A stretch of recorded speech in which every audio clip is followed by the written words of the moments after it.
तो क्लास 9 आज बात करते हैं next lecture Nazism and the rise of Hitler chapter 3 की. In this we will talk about the reconstruction. You have seen about the destruction of democracy by Hitler, and now we will look at how he reconstructed what he said. Did he deliver it? जो उसने कहा क्या उसने उसको निभाया. तो आपने देखा था कि हिटलर ने आने के बाद किस तरह से डेमोक्रेसी को फिनिश कर दिया था, और उसके बाद बारी आती है रिकंस्ट्रक्शन की. तो रिकंस्ट्रक्शन की बारी यहाँ पर शुरुआत करते हैं इसकी. The responsibility of economic recovery was given to the economist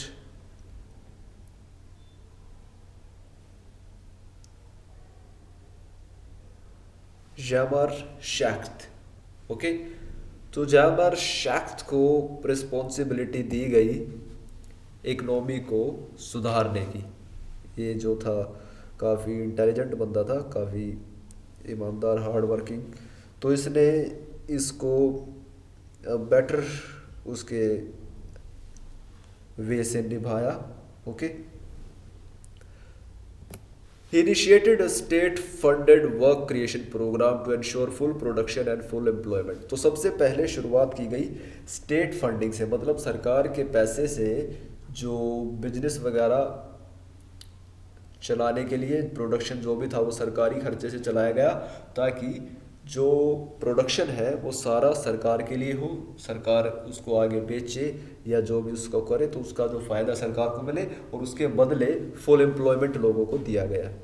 तो एम्प्लॉयमेंट भी और प्रोडक्शन भी दोनों काम साथ साथ यहाँ पे किए गए.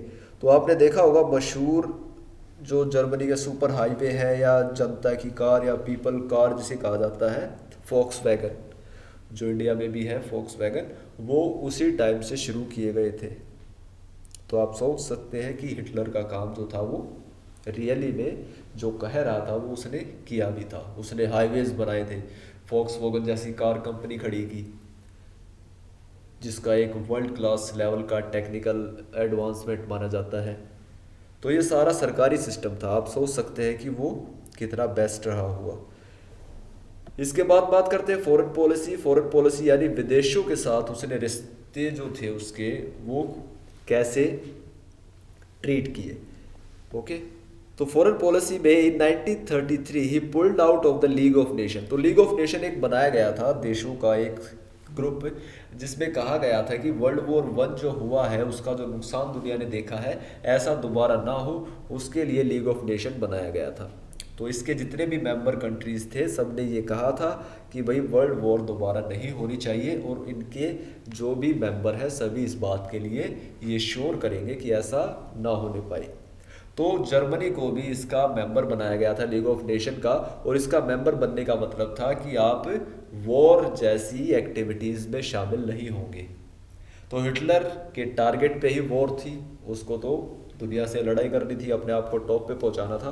तो उसने सबसे पहला काम किया फॉरेन पॉलिसी में अपने आप को लीग ऑफ नेशन से बाहर करके. He reoccupied the Rhineland in 1936 and integrated Austria and Germany in 1938. तो यहाँ पर हिटलर ने राइनलैंड ले लिया 1936 में, और ऑस्ट्रिया और जर्मनी को मिला दिया 1938 में. तो ये राइनलैंड है, ये ऑस्ट्रिया है, यहाँ पर इसने इसको मिलाया, जर्मनी और ऑस्ट्रिया को यहाँ पे मिलाया गया under the one leader one empire one people के नाम से. इसने एक नारा दिया, एक देश एक लोग और एक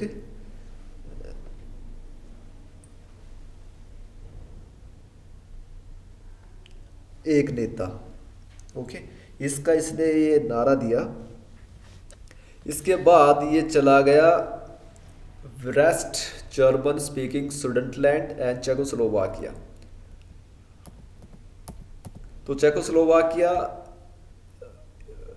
इसके बाद सुडनलैंड, ये वाइट में सुडनलैंड है, ये सारा जर्मन स्पीकिंग था. तो ये चाहता था कि जितना भी जर्मन स्पीकिंग एरिया है इसको वापस लिया जाए, क्योंकि जर्मनी से वर्ल्ड वॉर 1 के बाद एज पनिशमेंट के तौर पे आप कह सकते हो उसे इसकी चीज़ें छीनी गई थी, इसके जो ये इसकी टेरिटरीज थी ये छीन ली गई थी. तो हिटलर ने ये वापस छीन ली 1938 तक आते आते. Okay, and absorb the entire country, और इसने पूरे देश पर कब्जा कर लिया. चेकोस्लोवाकिया अब हिटलर के कब्जे में आ चुका था। एक्सपेंशन स्प्री, एक्सपेंशन का मतलब है फैलाव। हिटलर ने अब नेक्स्ट टारगेट किया अपने आप को एक्सपेंड करने का, अपने साम्राज्य को बढ़ाने का। तो Hitler was convinced that expansion of territory was sure fire way to acquire resources and more resources would help tight the economic crisis. तो हिटलर ने भी वही सोचा जो अंग्रेजों ने भारत के लिए सोचा था कि भारत के रिसोर्सेज पर कब्जा करने के लिए यहाँ पर क्या करना होगा, भारत को गुलाम बनाना होगा। क्योंकि इससे क्या होगा, भारत एक मार्केट भी मिलेगा और भारत से यहाँ आप उनको रॉ मटेरियल भी मिलेगा। तो भारत से काफ़ी पैसा लूट के ले गए। यही टारगेट हिटलर ने भी लिया। उसको पता था कि वो जितना अपनी टेरिटरीज को बढ़ाएगा उतने ही ज़्यादा रिसोर्सेज उसको मिलेंगे और उतना ही ज़्यादा रिसोर्सेज उसका जो इकोनॉमिक क्राइसिस था, जो उसकी इकोनॉमी की हालत पतली थी, उसको ये स्ट्रॉन्ग बनाएगा। रिसोर्सेज का होने का मतलब क्या है, आप ज़्यादा प्रोडक्शन करेंगे, आपके पास ज़्यादा रॉ मटेरियल होगा, मतलब आपकी इंडस्ट्रीज ज़्यादा फ्लरिश करेगी, ज़्यादा एम्प्लॉयमेंट होगा, ज़्यादा पैसा आएगा देश में। तो इसे कहते हैं लेमन्सरोम। लेमन्सरोम यानी लिविंग स्पेस। आप अपने बेडरूम को बड़ा कर लें, ये लिविंग स्पेस होता है। साथ की आपने दीवार तोड़ी, साथ वाले कमरे को मिला लिया, आपका बेडरूम हो गया डबल रूम, तो ये लिविंग स्पेस कहलाता है। तो ये है लेमन्सरोम, जो हिटलर की पॉलिसी थी। तो हिटलर ने यहाँ पर कब्जे किए, चेकोस्लोवाकिया पर, ऑस्ट्रिया मिला लिया, फिर पोलैंड पर, फिर सोवियत यूनियन की तरफ ये जाता है, जहाँ पर देखते हैं आगे। तो ये थी लेमन्सरोम लिविंग स्पेस पॉलिसी।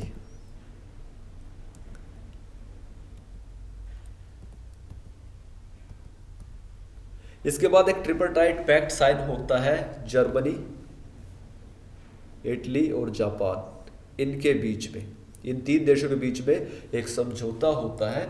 और इस समझौते में क्या कहते हैं, ये तीनों की एक ही टारगेट था, दुनिया पर कब्जा करना। तो ये जापान और इटली जर्मनी का साथ देते हैं एलीज के खिलाफ।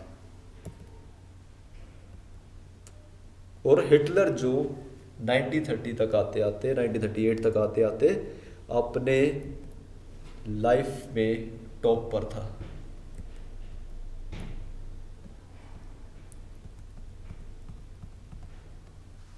ओके 1940 तक आते आते तो a tripartite pact was sign between Germany, Italy and Japan in 1940 में इनके बीच में समझौता होता है, जर्मनी, इटली और जापान के बीच में। और इस समझौते से क्या होता है, एक पावर बन जाता है, ये तीनों मिलकर एक पावर बन जाते हैं, ऐसी पावर जो स्ट्रॉन्ग बिल्कुल उस टाइम पे। और इसकी वजह से हिटलर की पावर जो है काफ़ी बढ़ जाती है और वो एक इंटरनेशनल लेवल पर खड़ा हो जाता है। In a large part of Europe puppet regime which were supportive of Nazi Germany were installed। और जगह जगह यूरोप में पपेट regime स्टैब्लिश कर दिए जाते हैं जो नाजी जर्मनी को सपोर्ट करते थे। पपेट कहते हैं जो कठपुतली होते हैं हाथ की, जो दूसरे के इशारे पे चलता है। तो ऐसे रिजीम बना दिए गए थे यहाँ पर। और 1940 तक आते आते Hitler was at the zenith of his power. Hitler अपने कैरियर में, अपने लाइफ में टॉप पर था, पावरफुल था। सोवियत हेजमनी और ईस्टर्न यूरोप। हेजमनी कहते हैं किसी का दबदबा, किसी का कंट्रोल। तो सोवियत जो रशिया था वो आप देखेंगे ईस्टर्न यूरोप में पावरफुल देश बनकर उभरता है। कैसे? Now Hitler move to achieve his long term aim conquering the eastern Europe. अब हिटलर का जो शुरू से ही टारगेट था ईस्टर्न यूरोप पे कब्जा करना, उसकी तरफ वो अब आगे बढ़ता है। और Hitler attack the Soviet Union in 1941। और हिटलर 1941 पर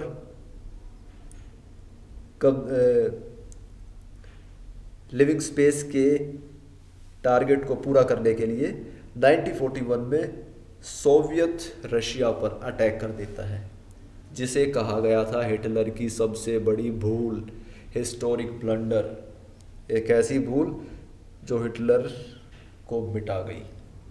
अगर ये सोवियत यूनियन को नहीं छेड़ता तो ये पावरफुल बना रहता, लेकिन इसने सबसे बड़ी भूल कर दी। इसने अपने आप को कंफ्यूजन में रखा, अपने आप को इसने एक गलत फहमी में रखा कि ये जीत सकता है, जबकि सोवियत रशिया से कहीं ज़्यादा पावरफुल था। तो उसको इसने छेड़ा यहाँ पर। And with this step the western front of Germany was expose to British aerial bombing and the eastern front expose to the powerful Soviet armies. तो जैसे ही हिटलर ने यहाँ पर यूएसएसआर से टक्कर ली, उसका पूरा जो ये ईस्टर्न साइड है यहाँ पे रशिया की सेना ने इसकी सेना को पीटा, और वेस्टर्न साइड पे ब्रिटिश एयरक्राफ्ट ने इसको बढ़िया पकड़ा। तो दोनों तरफ से इसकी ऐसी बुरी हालत कर दी यहाँ पर, ब्रिटेन ने बॉम्बिंग की यहाँ पर और रशिया की आर्मी ने इस पर अटैक किया और बर्लिन तक आ गए वो इनको मारते मारते। तो ये थी रशिया की पावर।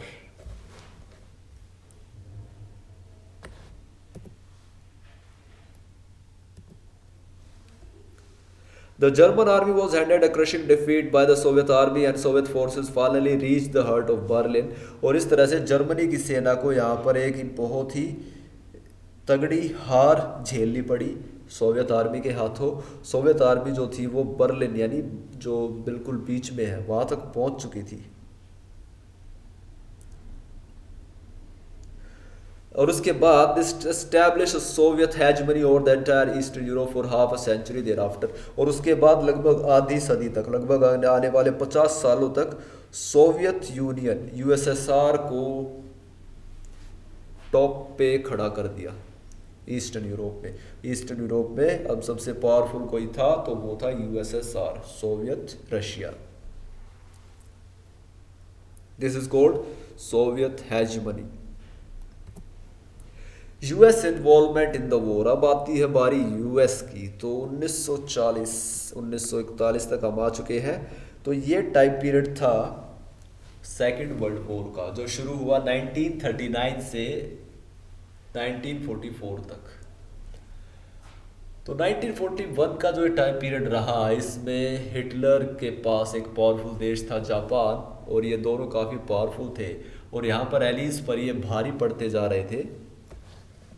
अगर रशिया को ये नहीं छेड़ते तो ये डेफिनेटली एलीज को हरा देते। तो यहाँ पर इन्होंने रशिया को छेड़ा और उसके बाद यहाँ पर दूसरा इनके लिए खतरनाक काम ये हुआ कि यूएस की एंट्री हो गई इस वर्ल्ड वॉर में। और यूएस की एंट्री का मतलब था एलीज को पावर जो था वो डबल हो गया और उन्होंने फिर हिटलर को पूरी तरीके से तोड़ दिया। कैसे तोड़ा वो देखते हैं। USA was unwilling to get involve in the second world war. USA हमेशा से ही समझदार रहा था, उसने ना फर्स्ट वर्ल्ड वॉर में शामिल हुआ था ना सेकंड में शामिल हुआ डायरेक्टली। उसको पता था इतना पैसा वेस्ट करने का कोई मतलब नहीं है, आप सपोर्ट करो, इनको लड़वाओ आपस में और फाइनली अपने आप को ऊपर इनके बैठा दो। तो यही यूएसए है जो चालाकी से काम कर रहा था, लेकिन उसको एंटर होना पड़ा सेकंड वर्ल्ड वॉर में। क्यों? क्योंकि Japan advances in the east its support to Hitler and bombing at the US base at Pearl Harbor force to US to enter the second world war. Japan अपने आप को पूरा एक ताकतवर देश मानता हुआ हिटलर को सपोर्ट करने लगा, ईस्ट की तरफ बढ़ा और हिटलर को लड़ाई करने में अमेरिका का पर्ल हार्बर था जहाज जो था, जो एलीज को वेपन वगैरह सप्लाई कर रहा था लड़ाई के लिए, यहाँ से अटैक किया जा रहा था जर्मनी पे। जापान ने इस पर्ल हार्बर पर बॉम्बिंग कर दी। ये पर्ल हार्बर जो था ये यूएस का था। तो यूएस ने जब देखा कि जापान की इतनी हिम्मत कि उसने उसके नेवी शिप को, उसके आर्म शिप को बॉम्बिंग करके ऐसे डिस्ट्रॉय कर दिया, तो फिर यहाँ पर US dropped the atom bomb on Hiroshima and Nagasaki in Japan and the war ended in May 1945 with Hitler defeat। तो US ने इसके जवाब में नागासाकी और हिरोशिमा को एटम बॉम्ब से उड़ा दिया। नागासाकी और हिरोशिमा पर एटम बॉम्ब गिराते ही जापान की हालत टाइट हो गई, उसने सरेंडर कर दिया और जापान के हटते ही हिटलर की कमर टूट गई, क्योंकि उसका सबसे तगड़ा साथी जो था वो अब बिखर चुका था। तो इस तरह से ये वॉर दी एंड होती है 1945 में हिटलर की हार के साथ। और हिटलर इसके बाद रात को अपने घर के बंकर में जाके सुसाइड कर लेता है अपने सारे सपोर्टर के साथ, जो भी उसके साथी थे, उसकी वाइफ जो थी, उसकी गर्लफ्रेंड जो थी उसके साथ। और इस तरह से दी एंड होता है हिटलर का।